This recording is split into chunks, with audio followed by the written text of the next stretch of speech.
আসসালামু আলাইকুম বন্ধুরা, সকলকে আমার তরফ থেকে ঈদ মুবারক। আগে যখন আমরা ঘরে থাকতাম, যখন ঈদ আসতো, চাঁদ রাত্রির দিনে আম্মাজিকে বলতাম যে ফজরের যখন আজান দেবে, আব্বাজি তখন নামাজ পড়তে যাবে, আমাকে ডেকে দেবে। আব্বাজির সাথে নামাজ পড়তে যাব। ফজরের আজান দিত, আব্বাজির সাথে নামাজ পড়তে যেতাম। একই কাতারে দুজনে পাশাপাশি বসে ফজরের নামাজ পড়তাম। ফজরের নামাজ পড়ার পরে যখন বাড়িতে আসতাম, চা বানাতো, সিমুই বানাতো, রুটি বানাতো, সব খেতাম।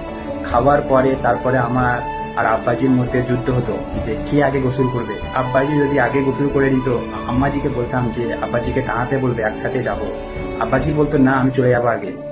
আর আম্মাজি তখন আব্বাজিকে মুখ করতো যে দাঁড়াও, ছেলে তোমার সাথে যায় বলছে, দাঁড়াও।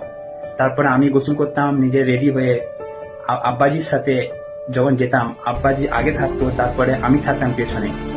একই কাতারে দুজনে পাশাপাশি বসে ঈদের নামাজ পড়তাম।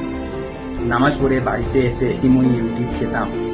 খুবই খারাপ লাগে যখন আমরা ঈদ বকরিতে ঘরে যেতে পারি না। যখন আমরা ঈদের নামাজ পড়ার জন্য দাঁড়াই, মনে পড়ে যে আব্বাজির পাশে দাঁড়িয়ে এখন নামাজ পড়তাম। ওইসব কথাগুলো মনে পড়লে খুব খারাপ লাগে। বিদেশি যারা থাকে না, বিদেশে, তাদের ঈদ অতটা আনন্দ হয় না ভাই। তাদের ঘরে ফোন করে কেমন আছো খোঁজ নিয়ে চুপচাপ 4টে দেয়ালের মধ্যে একা থাকতে হয়, ঘুমিয়ে পড়তে লাগে, কিছু করার